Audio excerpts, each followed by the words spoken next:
જય શ્રી કૃષ્ણ, રાધે રાધે. શ્રી યશોદા ઉત્સંગ લાલી ગોપીઓના પ્યારા શ્રી રાધાજીના લાડીલા એવં વૈષ્ણવના વાલા શ્રી ઠાકોરજીના ચરણોમાં કોટી કોટી દંડવત પ્રણામ.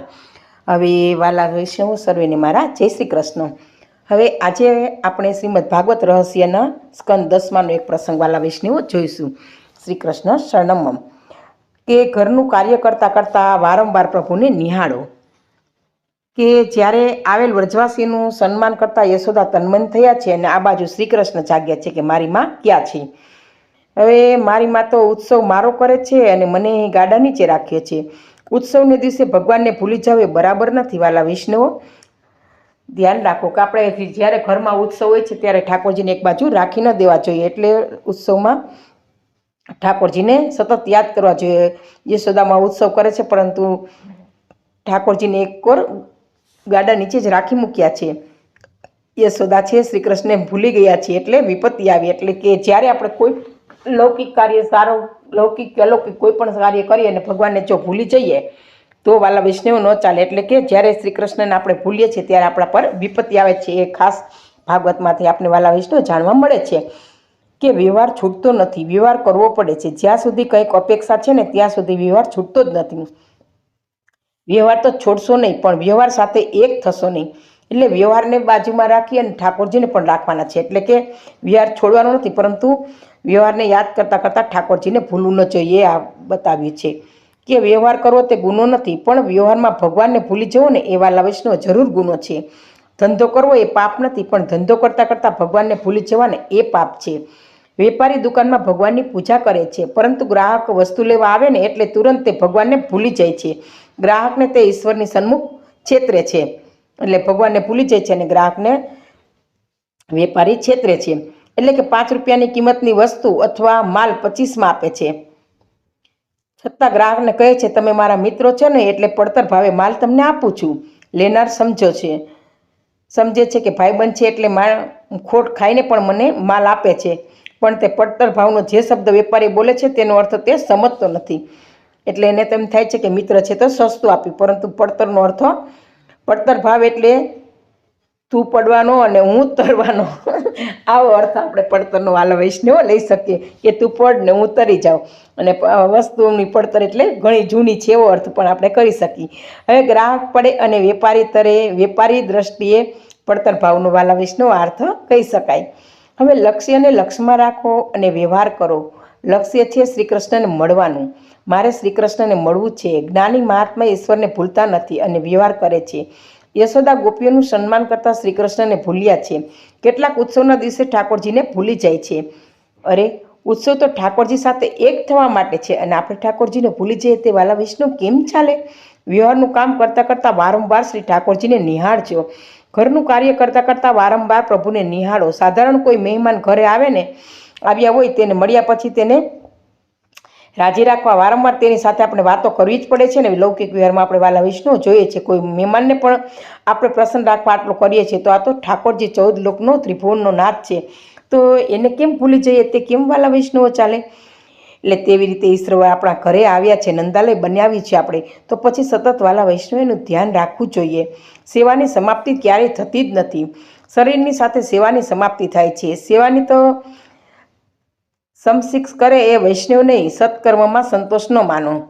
હવે ગોપીઓનું સન્માન કરતા યશોદા લાલને ભૂલી ગયા છે. લાલને આ ઠીક ન લાગ્યું. તેને થયું કે આજે થોડી ગમત કરું લાવને. બાલકૃષ્ણ રડે છે. માં તો સાંભળતી જ નથી કારણ કે યશોદામાં તો બધાની આગતા સ્વાગતા ગોપીઓની કરવામાં છે એટલે તેને કૃષ્ણનો રડવાનો અવાજ વાલા વૈષ્ણવ પણ સંભળાતો નથી. બાળક રડે ને જ્યારે એટલે પગ ઊંચા કરે અને ઉપર નજર કરે તો ગાડા ઉપર રાક્ષસ સક્ષાસુર પૂતનાનો ભાઈ બહેનનું વેર લેવા માટે આવ્યો છે. હવે કૃષ્ણ મનમાં કહે કે આ તો કંસ મામાનું રમકડું આવ્યું છે. ગાડાને પગની ઠોકર મારી તે ગાડું ઊંધું પડી ગયું અને ગાડામાં જે દહીં, દૂધ તેમજ દરેક પ્રકારના જે રસો રાખેલા હતા ને તે પણ ઢોળાઈ ગયા. સકટાસુર ઉથલી પડતા મરી ગયો. આ ભાણો એવો છે કે મામાએ મોકલેલા બધા રમકડા તોડી ફોડી નાખે છે. બાળકોએ કહ્યું લાલાએ ઠોકર મારી એટલે ગાડું ઊંધું વળી ગયું. હવે આ ચરિત્રમાં એક રહસ્ય છે. સાંભળો વાલા વૈષ્ણવ કે તમે પણ ગાડા નીચે શ્રી કૃષ્ણને રાખશો ને તો તમારું ગાડું ઊંધું વળી જશે ને જશે જ. કારણ કે જે વસ્તુ પ્રધાન હોય છે ને તેને ગાડાની ઉપર રાખવાની અને જે વસ્તુ ગુણ ન બિનજરૂરી હોય ને તેને ગાડાની નીચે રાખવાની વાત કહી છે. કે જેના જેના જીવનમાં પરમાત્મા ગુણ છે ને તેનું ગાડું તો હંમેશા ઊંધું વળે તો એમાં શી આશ્ચર્ય, કારણ કે તે પરમાત્માને ગૌણ માને છે, પરંતુ પરમાત્માને ઘરમાં મુખ્ય માનવા જોઈએ. ગૃહસ્થશ્રમ વાલા વૈષ્ણવ, હવે એનું ઉદાહરણ આપણે જોઈએ કે ગૃહસ્થશ્રમ તો આ ગાડું છે. હવે પતિ પત્ની ગાડાના બે પૈડા છે. હવે આ ગાડા ઉપર શ્રી કૃષ્ણને પધરાવો તો આ જીવન ગાડીના સારથી તો શ્રી કૃષ્ણ છે, ઇન્દ્રિયો ઘોડા છે, શરીર રથ છે. પ્રભુને કહો, નાથ તમારે શરણે આવ્યો છું. અર્જુન જેમ મારા શરીર રથ ઉપર સારથી બની તેને સીધે માર્ગે લઈ જાય, અને જેના શરીર રથના સારથી ઈશ્વર બનતા નથી તેનો સારથી તો મન બની જાય છે. એટલે હંમેશા આપણા જીવનના સારથી વાલા વૈષ્ણવ ઈશ્વરને જ બનાવવા જોઈએ. જો મનને બનાવે તો મન તો ખૂબ ચંચળ છે, કहीं ઉધર ચલ જાતા હૈ. તો મન સારથી બને તો જીવન રથને ખાડામાં નાખે જ છે. તમારા ગાડા ઉપર પરમાત્મા બિરાજતા ન હોય તો આ ઇન્દ્રિયરૂપી ઘોડાઓ તમારા ગાડાને તો ખાડામાં જ નાખશે. એટલે ક્યારેય ઇન્દ્રિયરૂપી ઘોડા કંટ્રોલમાં નહીં રહે અને ગાડું ઊંધું જ વાળશે. અર્જુને પોતાના રથ ઉપર તો પરમાત્માને પધરાવેલા, તેથી જ અર્જુન જે ઠેકાણે ગયા ને એ જગ્યાએ તેની જીત જ વાલા વૈષ્ણવો થઈ છે, કારણ કે એને પરમાત્માને ઉપર રથ ઉપર બિરાજમાન કરેલા છે. તો કેટલાક સમજે છે કે રજાને દિવસે ખૂબ ખાવાનું અને ખૂબ સૂવાનું એ તો કુંભકર્ણનો અવતાર વાલા વૈષ્ણવ કહેવાય. આવું ન કરો. ભીત થવાનો વાર તો રવિવાર છે. રવિવારને દિવસે તેલ મરચું ન ખવાય, ભજીયા પાત્રા ન ખવાય, દૂધ ભાત ન ખાવો. આજ સુધી બહુ જ ખાધું. રજાના દિવસે 2 માળા વધારે ફેરવો. રવિવારને દિવસે બ્રહ્મચર્ય પાળવાનું. વાલા વૈષ્ણવ નિયમો લેવા હોય તો આવા લઈ શકાય. તો રવિવારની દિવસે એક ભાઈએ કથામાં જવાનું નક્કી કર્યું. હવે તેવામાં બાબો રડવા લાગ્યો. એટલે બબલાની બાએ કહ્યું કે બાબો રડે ત્યારે તમે કથામાં જાઓ તે યોગ્ય નથી. બાબાને રડતો મૂકીને કથામાં જશો તો શું પુણ્ય મળશે? મેં પણ કથામાં સાંભળેલું કે કોઈના દિલને દુભાવવું નહીં. બબલાની માનું દિલ દુભાવાય. હવે વાલા વૈષ્ણવ વિચાર કરો, આ ભાઈએ કથામાં જવાનું પણ માંડી વાળ્યું અને ઘરે રહી વિષ્ણુ સહસ્ત્ર નામનો પાઠ કર્યો હોત તો ઠીક છે. પરંતુ યાદ આવ્યું કે અમુક ફિલ્મનું આ છેલ્લું અઠવાડિયું છે ને, કથા તો કાયમ થવાની જ છે, અને ભાઈનું ગાડું કથામાં ન આવ્યું પણ ફિલ્મ જોવા ગયું ને ખાડામાં પડ્યું. વાલા વૈષ્ણવ, જો મન કેવું છે. તો આમ પતિ પત્નીનો સંબંધ તો વિશ્વાસ માટે નથી, કારણ કે આ પતિ પત્નીનો સંબંધ એકબીજાના વિશ્વાસ ઉપર ટકે છે, પરંતુ વિલાસ માટે નથી. તમે જુઓ કે પત્નીએ ના પાડી, પતિ રોકાઈ ગયો ને ફિલ્મ માટે ગયો. તો આપણે પતિ પત્ની તો ઠાકોરજીની સેવામાં એકમેક થઈને રહેવાનું હોય છે અને સેવાથી પહોંચવાનું હોય છે. તો જો આ પતિ પત્ની વિલાસ કરે તો એ સંબંધો વાલા વૈષ્ણવ યોગ્ય નથી. પ્રભુ ભજન કરવા માટે છે બંનેનું જીવન. ગૃહસ્થ જીવનમાં કામ સુખ મુખ્ય નથી. વાલા વૈષ્ણવ, ભાગવત સેવા છે એ મુખ્ય છે.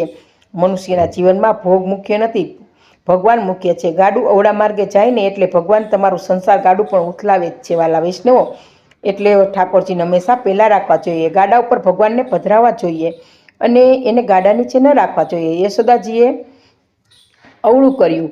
સંસારને માખણ, દહીં, દૂધ વગેરેને ગાડામાં રાખ્યા અને ભગવાનને ગાડા નીચે રાખ્યા.